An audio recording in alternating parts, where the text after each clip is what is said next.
Olá, amigos! Esta é mais uma edição do Esquerda Autocrítica. Pedimos para que vocês compartilhem, curtam, façam sua inscrição e ajudem o canal a ampliar o seu alcance. Hoje vamos falar por que as esquerdas atuais aceitam qualquer coisa. No Brasil dos últimos anos, o esquerdismo tornou-se um movimento de classe média. É um movimento de pessoas de bem com a vida, pessoas bem de vida, que não têm muito o que reclamar, pois vivem de considerável privilégio social e econômico. Por isso mesmo é que os problemas trabalhistas e outras questões humanas, como os problemas existenciais analisados por intelectuais europeus, não fazem parte do universo das esquerdas brasileiras, que, na melhor das hipóteses, se limitam a estabelecer uma abordagem das questões sociais apenas no âmbito das causas identitárias.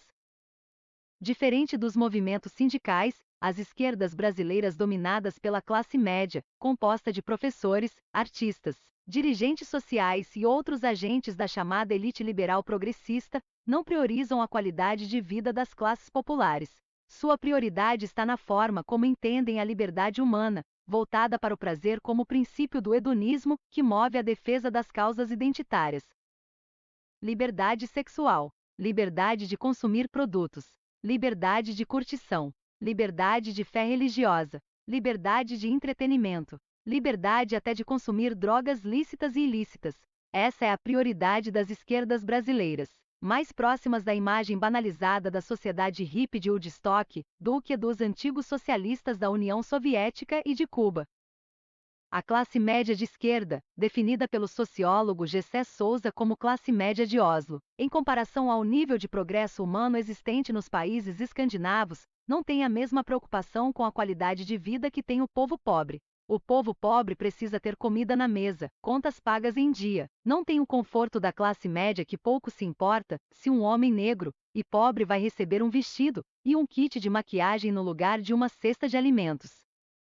Por isso é que a noção de liberdade da classe média de esquerda é bastante confusa. Aspectos muito profundos das relações sociais, como a afinidade entre casais ou o celibato forçado de homens devido às circunstâncias, não são valorizados pelas esquerdas bem de vida, que acham que a vida amorosa é tão fácil de se ter quanto respirar um ar puro num bosque. A liberdade para as esquerdas é como uma bala oferecida como brinde no escritório, você vai lá e pega. A não ser que haja cenários sociais e políticos que servem de empecilho, como é o caso do Brasil de Jair Bolsonaro e seus violentos seguidores. A liberdade é fácil de se obter, mas isso faz com que as esquerdas brasileiras entrem em contradição diante de certas posturas sociais, que se chocam com a verdadeira noção de liberdade humana. Um problema conhecido é quanto à objetificação do corpo feminino. Há casos em que se usa como desculpa a liberdade sexual, o discurso do direito ao corpo, que faz com que determinadas subcelebridades explorem o corpo de maneira obsessiva e totalmente vazia de sentido, sob o pretexto do falso feminismo. São os casos de Mulher Melão, de Geise Arruda, de Valesca Popozuda e outras, que apostam num suposto feminismo de glúteos, quando na verdade elas mascaram o problema da mulher objeto através de uma alegação de liberdade sexual que, contraditoriamente, as faz escravas de uma sensualidade forçada, que nada contribui para a verdadeira emancipação feminina. Da parte dos homens, as esquerdas brasileiras chegam ao ponto de criar um estereótipo preconceituoso e pejorativo do solteiro involuntário, o incel, que em inglês é uma abreviatura para celibatário involuntário. Esse preconceito explora um tipo de um rapaz adulto que ainda mora com os pais, não bebe álcool e passa as noites de fins de semana e feriados em casa, devido à dificuldade insuperável de conquistar uma mulher, por conta do jeito desengonçado do rapaz, correspondente ao antigo estereótipo, hoje descartado, do nerd. Esse preconceito sobre os incels é tão ridículo que chega ao absurdo de mencionar casos de rapazes que supostamente não conseguem ter namoradas, mas que são denunciados por agressão física contra elas. Que história é essa? O rapaz tem dificuldade de ter uma namorada, mas é acusado de agredir uma? A namorada surgiu do nada? Daí que essa visão dos incels trazida pelas esquerdas não só é dotada de muito preconceito, mas também de muita burrice. Há a questão do uso de drogas, na qual muitos esquerdistas não conseguem disfarçar seu entusiasmo diante das notícias do uso autorizado da maconha para fins medicinais em alguns países. Isso lembra um episódio do seriado de desenho animado South Park, quando homens fingiam estar doentes para poder consumir maconha de forma recreativa, mas sob a desculpa de fazerem uso medicinal da planta. Quanto à fé religiosa, não fosse o bastante haver o absurdo de uma crença por Deus que vai contra os princípios do marxismo, doutrina que pregava o ateísmo e via na religião um narcótico para o povo. As esquerdas brasileiras cometem a insanidade de ver na bondade humana um patrimônio privativo não só da fé religiosa, mas da fé cristã. Ser bom não é ajudar a pessoa visando o bem-estar social, mas acreditar em misticismo, em dogmas e em criaturas fantásticas com poderes sobrenaturais que voam, resolvem os problemas num passe de mágica e defendem ideias que só faziam sentido 2000 anos atrás.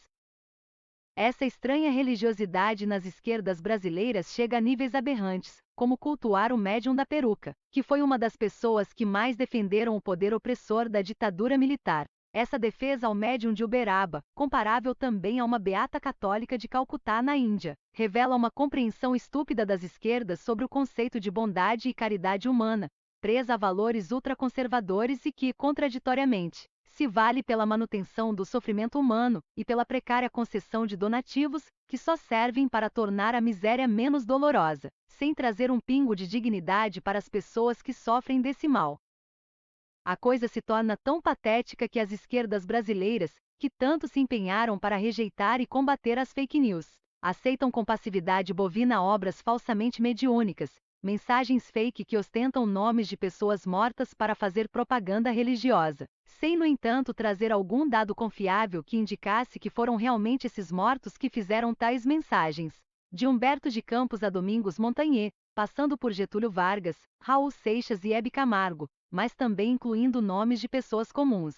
Tudo é permitido nesse vale tudo da falsidade ideológica astral. Fake news com mensagens cristãs é permitido, né? Podemos também citar, entre os estranhos hábitos das esquerdas brasileiras, o fanatismo pela cerveja e pelo futebol, além da defesa de uma cultura brega e idiotizada, que trata o povo pobre de maneira caricatural, como se a idiotice fosse um patrimônio das classes populares. A defesa do funk e dos antigos ídolos da música cafona do período ditatorial são ilustrativos desse mal disfarçado culturalismo vira-lata, que as esquerdas brasileiras insistem em defender, como pretensos paradigmas de liberdade humana, tratando a miséria e ignorância como se fosse identidade, estilo de vida e modelo de qualidade de vida do povo pobre. Estes são alguns exemplos dessa estranha liberdade hedonista das esquerdas brasileiras, inclinadas a uma contraditória apreciação da libertinagem dos instintos e, ao mesmo tempo, da submissão da fé religiosa, dentro de hábitos que não diferem muito do cotidiano medieval da escravidão religiosa alternada com a liberação dos instintos do antigo Carnivale, das folias da Idade Média. O mais assustador, no entanto, é que as esquerdas brasileiras, tão zelosas pela liberdade e pela busca da verdade, rejeitam o senso crítico, contra o qual atribuem erroneamente ao golpismo político que ajudou a botar Jair Bolsonaro na presidência do Brasil. As elites acadêmicas que se declaram de esquerda, em visão claramente preconceituosa, tratam o senso crítico como se fosse um vício de opinião, preferindo acolher, em teses de pós-graduação nas faculdades, uma visão mais complacente dos fenômenos da realidade, em trabalhos meramente descritivos que não têm a função social de interferir nos problemas da realidade cotidiana, deixando tudo como está. Tomadas pelo maniqueísmo fácil que aposta no discurso de que a indignação é de direita e a conformação é de esquerda, as esquerdas brasileiras reprovam o senso crítico, preferindo que as pessoas aceitem qualquer coisa em nome do desenvolvimento social e econômico do Brasil.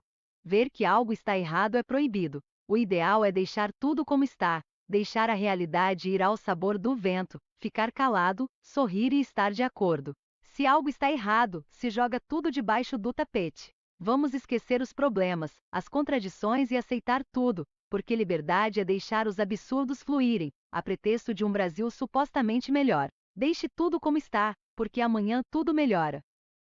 É através dessa ilusão, de uma postura omissa das esquerdas brasileiras, é que houve a aceitação passiva de Geraldo Alckmin como vice na chapa presidencial de Lula. Alckmin não demonstrou o mínimo de autocrítica, e fica discursando como um papagaio emitindo sons nos comícios do petista. O ex-governador de São Paulo não prestou acerto de contas com a sociedade, não avaliou criticamente seus antigos erros, nem demonstrou verdadeira disposição em mudar. Nem a mídia progressista, que tanto fala em recuperar o verdadeiro jornalismo, foi sabatinar Geraldo Alckmin. Nem mesmo para tratar ele como uma novidade política, como um personagem novo no cotidiano das esquerdas, foi feito.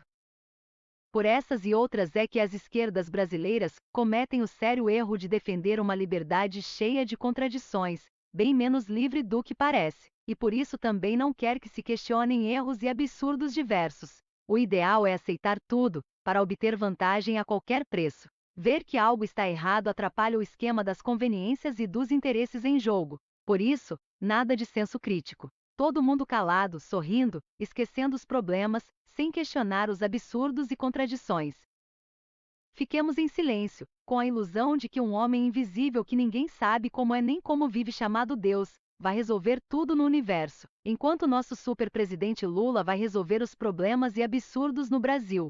Cruzemos os braços, evitemos as críticas e deixemos tudo como está, em nome de um desenvolvimento que virá num passe de mágica. E fiquemos reféns dessa ilusão do conformismo, e da memória curta que esquece facilmente os erros do passado. Por hoje é só. Curtam, compartilhem, façam sua inscrição e ajudem nosso canal a ter um maior alcance. Agradeço pela atenção. Um abraço a todos!